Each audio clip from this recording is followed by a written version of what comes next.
we remain steadfast in our commitment in delivering local news that matters, stories that inspire, enriching the lives of Filipinos in the Philippines and across the globe. This is your GMA Regional TV. Buong puso para sa Pilipino. Ini ang GMA Regional TV Balitang Bicolandia.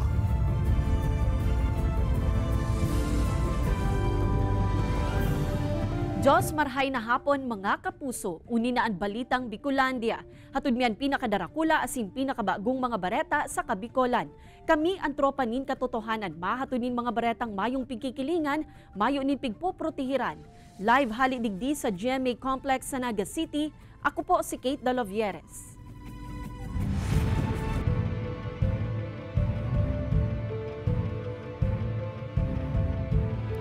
Mga election paraphernalia na gagamiton para sa 2023 BSKE sa Camarines Sur, pig-release na kan Provincial Treasurer's Office. Iba pang preparasyon asin pagirumdom sa mga kandidato para sa napaparaning pirilian. Aramon ta sa pagtutok live ni Jessica Kalinog. Jessica?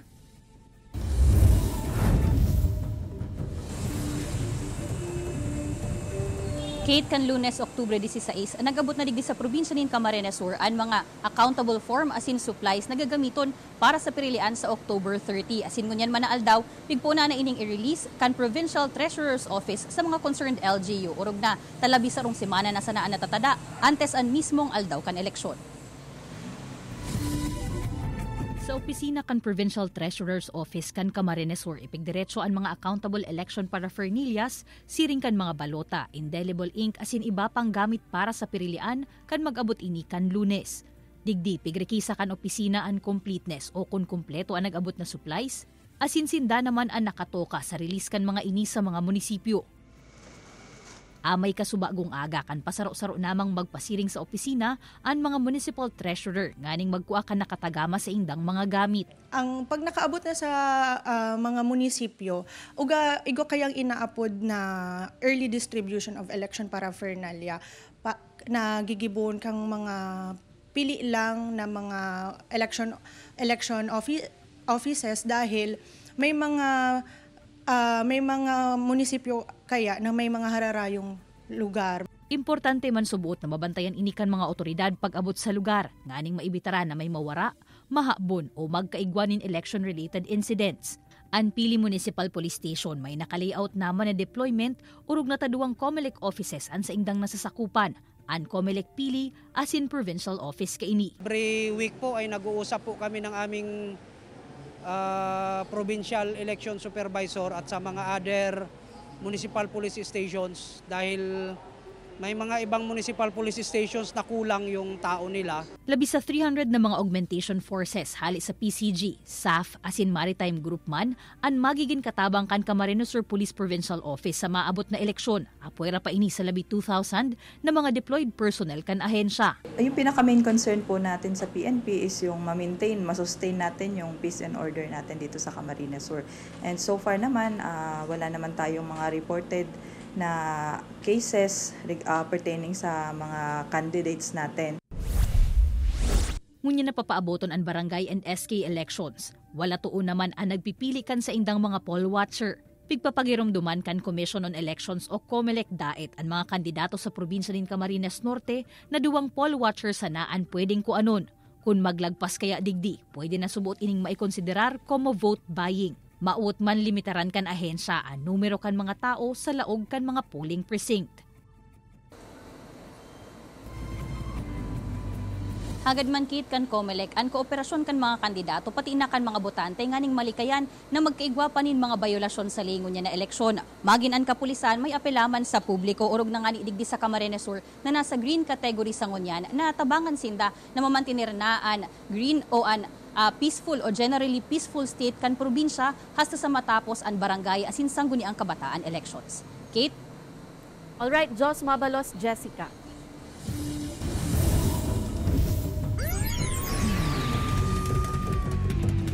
Kakanan sa gilid kan tinampo sa banwaan ni Ragay, Camarines Sur, aksidenteng naarado kan sarong kotse. Si Jessica Kalinog nakatutok. aksidente po dito sa Sarong kotse ang nakadiretso asin naarado ang sarong kakanan sa gilid kan Tinampo sa may porsyon kan Barangay Banga Caves, Ragay, Camarines Sur. Nangyari ang insidente alas 9 nin aga kan Oktubre 17 kung saan basado sa investigasyon kan pulisa may naagihan na gapuan lunadan na day namang nuhan kan driver rason nganing mawaran ininin kontrol sa manibela. May uman subuot nin indikasyon na nakainom o pirot ang driver. Bali ma'am sa mga witness ma'am, may kabilistan siya ma'am pero hindi naman sa point na overspeeding siya. 4 lanes po siya ma'am. Anong nangyari yun ma'am? Nasa outer lane sila. Salbado man ang 5 sakay kan kotse. Alagad sarong 3 anyos na aki na yaon sa kakanan ang idinalagan sa ospital. Makalihis na tamaan in debris kan mangyari ang aksidente. Asin magkaigwang lugad sa payo. Sa ngunya nag-uulay naman subot ang 2 imbweltong lado nganing iagi na sana sa areglo ang nangyari. Minor injuries man ang pigsapo kan sarong motorista sa Sorsogon City. Makalihis makabangga ang pigmamanehong van sa Punin Kahoy sa Barangay Kapoy. Sa CCTV footage, mahihiling na pigbabagtas kan van an Maharlika Highway gikan sa direksyon kan Albay, pasiring sa Sorsogon City. Hasta sa bigla ining nagbalyo sa ibong na linya kan Tinampo asin nakadiretsyong buminangga sa Puunin Kahoy. Nagsapo nin danyos ang lunadan, mantang nagsapo maning lugad ang driver kaini. Pigpapalikay man kan mga otoridad ang mga motorista orug nangunya na pirming mahalnas ang Tinampo huli sa mga pag-uran. Kaibanan si Jovel Obiso, Jessica Kalinog, Balitang Bicolandia. Pagpuon kan temporaryong pagsara sa publiko sa 3rd floor kan Naga City People's Mall nagresulta sa paggabat nin bulos nin trapiko. Pirang nagsasaod sa merkado, nakikipagsapalaran na magpark sa mga no parking area harani sa NCPM. Uyan report ni Chris Novello. Inaabot subuot nin pirang oras ang pagdiskarga nin mga processed foods in the Victor sa indang mga suki sa merkado publiko kan siyudad ni Naga. Alagad dinuli sa parameters na sarado ang parking space sa 3rd floor kan merkado. Tinauan sa nin 30 minutos hasta sarong oras ang mga 3 as in 4-wheeled vehicle para magdiskarga kan sa indang mga produkto. Dahil po talaga kayang dita. Dakol po kami nga tindahan, siyempre ma-deliver po. Malagpag yung mga dakol pong resibo. 2 bulan na isasara ang 3rd floor kan merkado publiko para sa gigibuhon na repair kan City Engineering Office na madurar hasta sa bulan ng Disyembre. Nagresulta tulos ini sa pagabat kan bulos din trapiko sa porsyon kan General Luna Street as in J. Hernandez Avenue. Nanotoran man kaya ang haros wala tuo mga bihikulo na nagpark sa mga gilid kan Tinampo. Kaya ako po, napiritan ako magparking naman, di mag-illegal parking. Pwes habo po man gibuhon kasi ano po man po illegal. Sana magibuhan po yun yung paagi. Pinag-aadala naman subot kang Naga City LGU na ikonsiderar ang pagpapapark sa mga wheel clamp area bantang paramenta sa sarado ang parking space sa 3rd floor kan merkado publiko kan syudad. May nakikiulay na sa may mga wheel clamp area temporary magamit. Pero bako kaya yan discretion mi, yan po yan ki Mayor sa Sanggunian. Kay banan si Carlo Abunita, Chris Novello, Balitang Bicolandia. Pagpapalangkaw sa pagkanuod urong na sa pagbasa, pigtutulod ngunyan sa Naga City. Mga learning material arog kan day na ginagamit ng mga libro, inaengganyar kan Naga City Youth Official o Council na idonar sa saindang piglunsar na book donation drive. Uyan report ni Chris Novello. Sa datos kan Program for International Student Assessment o PISA kan Organization for Economic Operation and Development ngunya na taon, saroan Pilipinas sa mga nasyon na may babang score, pagabot sa pagbabasa, mathematics asin siyensya. Unscore kan Pilipinas, haray sa average score kan International Organization. Katakod kay ni, nga ni mapalangkaw pa ang pagkanood sa pagbabasa kan mga kaakian, sarong book donation drive ang piglunsar sa Naga City. Lahat ng area para mag-develop ang isang bata, kailangan natin pagtuunan ng pansin. And isang area ay ang education. Kasali sa education empowerment ang reading comprehension and language literacy. Piglunsar ang aktibidad kasabay kan Book Month kung saan pignatawang importansya ang pagbabasakan mga kaakian. Apwera kan mga pre-love na mga libro, nag-aako man ng youth officials din mga school supplies as in learning materials na magagamit kan mga kaakian sa indang pagkanood. Encourage na po ang gabos na gusto po umawat mag-donate na sana po ang i-donate ito talaga mga children's materials. Bako lang po itong mga basta-bastang mga libro na siguro na nagagamit sa harong. Plano man kaini na magkaigwaning reading sessions para mas maengganyo pa ang mga kaakian na magbasa para masukulan sa indang pagkanood. Kay baran si Carlo Abunita, Chris Novello, Balitang Bicolandia.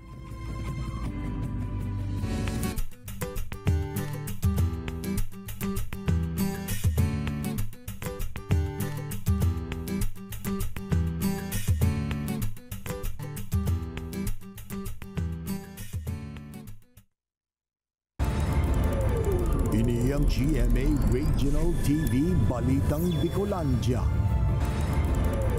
Ini ang GMA Regional TV Balitang Bicolandia.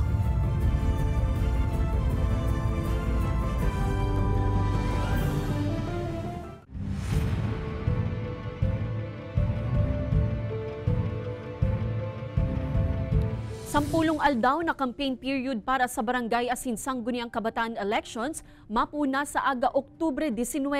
Mga pigsirbing show cause order sa mga BSKE candidates makakaapektar daw sa saindang kandidatura. Aramon tayan sa report ni Chris Novello.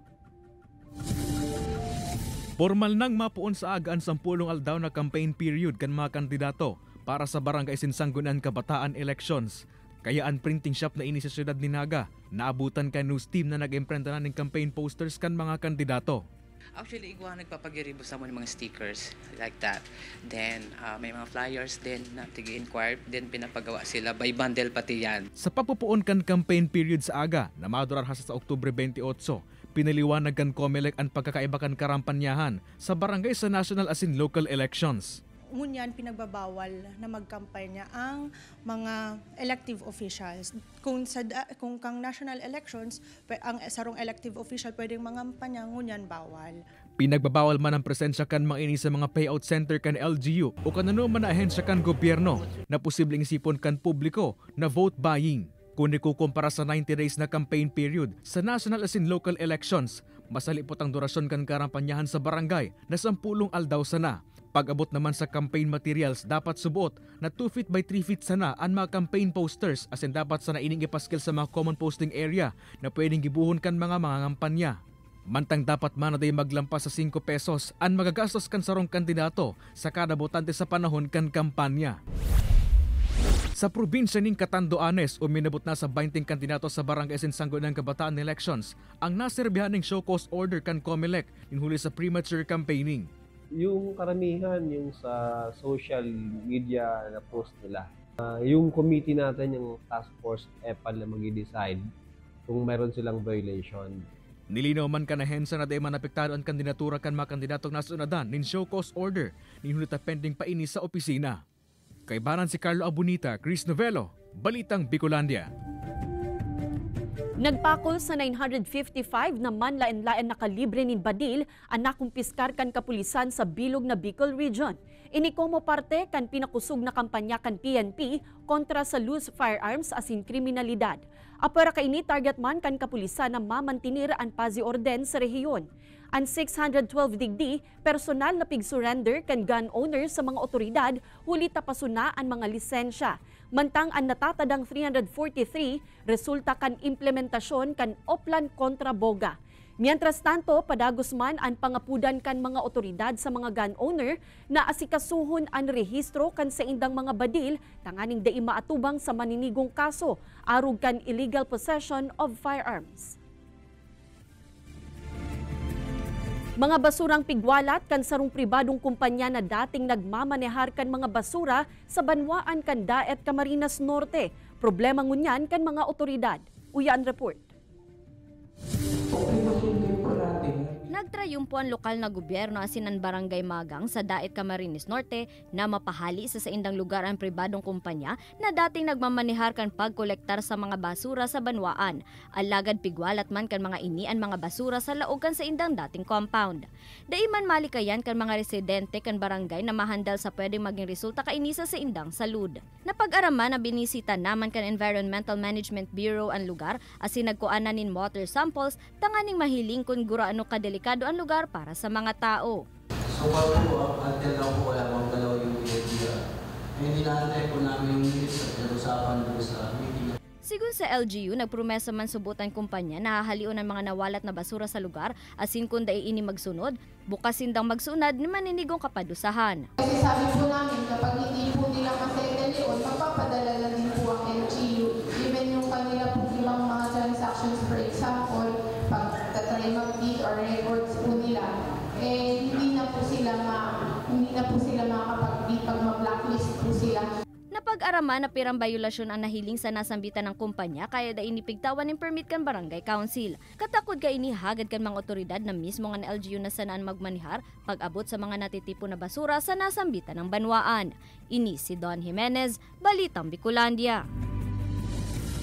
Kamros asing kagat nin ido, ikos asin paniki. Inisubuot ang mga carrier o may daraning rabies virus. Ang mga nakagat sa may parte kan pusod asin pataas na parte kan lawas. Urog na kun sa lalawgon, ini ang dapat na matawan tulos nin medikal na atensyon. Alagad dawa pa nakamros sa nasa inman na parte kan lawas. Importante na malinigan ini tulos nin sabon na panlaba asin magpakonsulta sa doktor. Kan bulan nin Setyembre, pigbukasan na kan LGU asin Rural Health Unit kan San Jose, Camarines Sur, ang sa indang Animal Bite Center sa Banwaan. Sa nakalihis na haros sarong bulan, labis ang gatos na mga individual na ang sa indang naakomodar sa pasilidad hali sa Banwaan nin San Jose asin pagtaraid na lugar. Ito pong mga scratch man lang, ito pong mga nakakagat sa tuyang ido na dati naman nakakagat. Pag-obserbahan po yan ang ido o kaya ang ikosta. Kung halimbawa po ang sarong ido o ikos rabid na mayo man po sa nusikan ngunyan, iyan po magagadan o magluya magkakan. Importansya kan kawayan, aramon sa mga bamboo expert sa gigibuhong bamboo training and seminar sa Antipolo City sa Oktubre 21. Ini ang 23rd Bamboo Training and Seminar na may temang Learn and Earn from Bamboo Experts. Ang training pinanginutan kan Carolina Bamboo Garden Philippines. Kaibanan sa tuto karon ang dapit sa bamboo growing, management, propagation asin harvesting.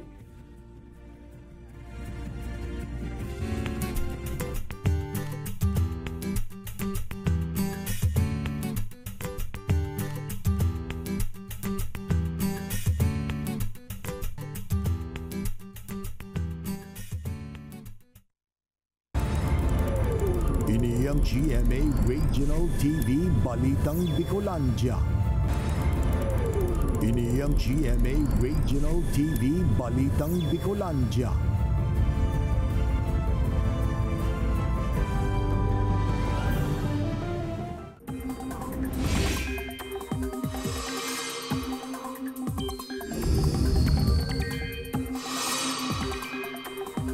Mga kapuso, anuman na aldaw puun ngunyan, pwede nang ideklarar ang pagpuon kan amihan season. Sigun sa Pag-asa, haros dagos-dagos na kaya ang paghuyop kan northeasterly wind flow, partikular sa northern Luzon.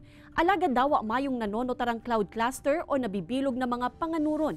Magtinir na andam, huli ta posible ang pag-uran na darakan thunderstorms. Lauman po ang pag-uran sa pirang parte kan Camarines Norte asin Camarines Sur, ngunyan na hapon, mantang hababa man ang tsansa kan pag-uran sa natatadang parte kan Bicol Region. May pag-uran man sa iba pang parte kan nasyon, kaya maging andam po kita mga kapuso. Mga uniformed personnel kaibanan ang BFP na nag-opisina sa Banwaan ng Pili, Camarines Sur nagtiripon sa ginibong Law Enforcers Day katakod kan kapistahan kan Banwaan. Pagkasararo kan lambang ahensya hurot man na maestablisar sa siring na aktibidad.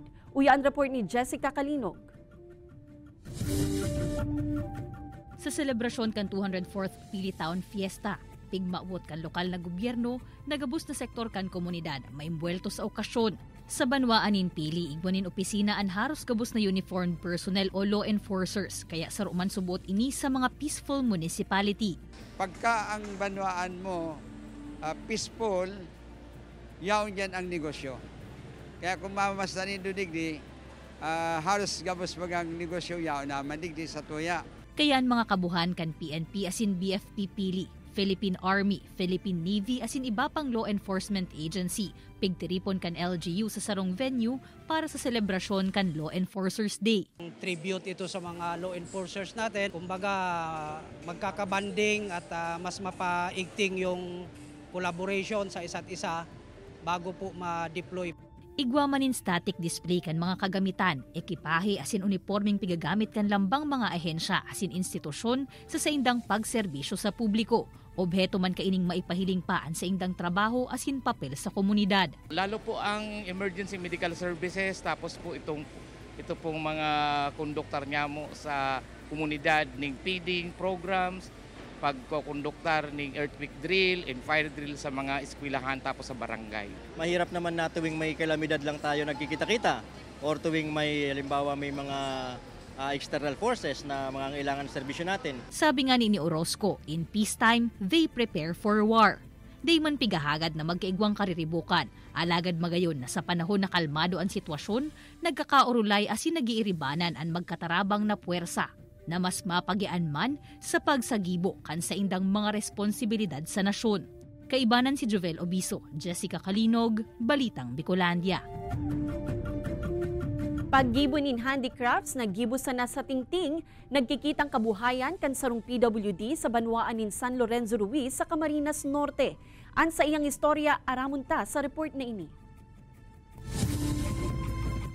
Day na ginuulang ang kakundian kan 29 anyos na si Nerissa kan Barangay San Isidro, San Lorenzo Ruiz, Camarines Norte. Nganing day maipagpadagos an magayon na buhay. Sangonyan kaya nagpupuo na ining mabistukan publiko huli sa iyang mga handicraft nagikan sa mga tingting kan dahon ninyog.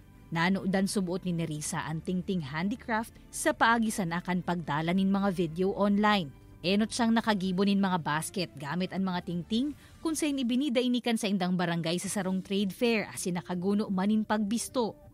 Puon ka ito, nagpadagos na si Nerissa sa paggibo nin manlain-lain na produkto. Urog na takadakol na ang mga nag-order sa iya. Masaya po kasi kahit papano sa nagustuhan nila, nagkakaroon ako ng kita kahit nandito lang sa bahay. Yung kinikita ko dito, nagagastos ko siya sa pang-araw-araw. Sangunya nagsiserbi na ining kabuhayan ni Nerissa. Kung saan katabang niya na digdi, an sa iyang lola na arog niya, igwamanin kakundian. Ako lang nagsasabit, saka ako lang nagyayagis. Yun ang gawa ko. Nagpromesa man ang barangay na padagos nindang susuportahan ang talento ni Nerissa. Asin lugod, maiheras kainian sa iyang talento sa iba na mauut man makanood kan paggibo nin tingting handicraft. Pag marami na siyang nagawa na ganyan, pwedeng ipasok yan ang livelihood ng barangay. May pundo naman ang livelihood. Pwedeng makatulong sa ganyan na. Ini si Jessica Kalinog, Balitang Bicolandia. Nagpatiribayan ang mga bakers sa Sorsogon sa ginibong on-the-spot cake decorating competition como parte kan selebrasyon kan Kasanggayahan Festival 2023. Nasa 8 grupo nagikan sa manlain-lain na lugar sa probinsya ang kabales sa aktibidad. Apera sa main ingredients, ipigbida man kan mga bakers ang mga lokal na produkto na makukuha mismo sa saindang lugar. Alagad ang pinakaimportante sa gabos, bako sa nasagayon kayang makipagsabayan kan mga produkto kan mga bakers, kundi pati sa masisiram na namit kaini. Ikinaugmaman kan mga baker na natawan sindanin pagkakataon na maibida ang sa indang mga produkto. Target man kan nasambitan ng aktibidad na maipahiling sa rehiyon asin iba pang parte kan nasyon ang talento kan mga Sorsoganon urog na pag-abot sa baking. So for this one, ang mga kinakailangan na ingredients ay syempre ang harina para makagawa ng cake. Nandito din po ang mga chocolates, toppings, meron din tayong whipping cream and others para po makagawa ng cake.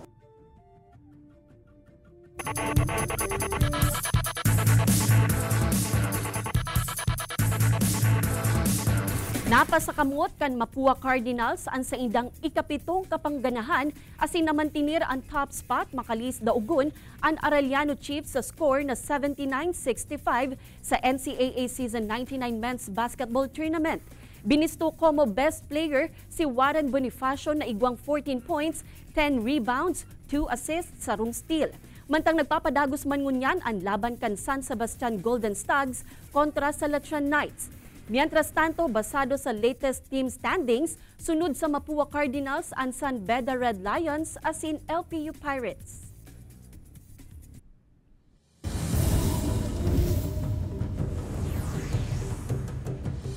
Pigaan tabayan ng pelikulang 5 Breakups and the Romance ninda Alden Richards asin Julia Montes na dadalan na sa labi 200 na mga sinehan nationwide. Uyan report. Ilang years ka na dito?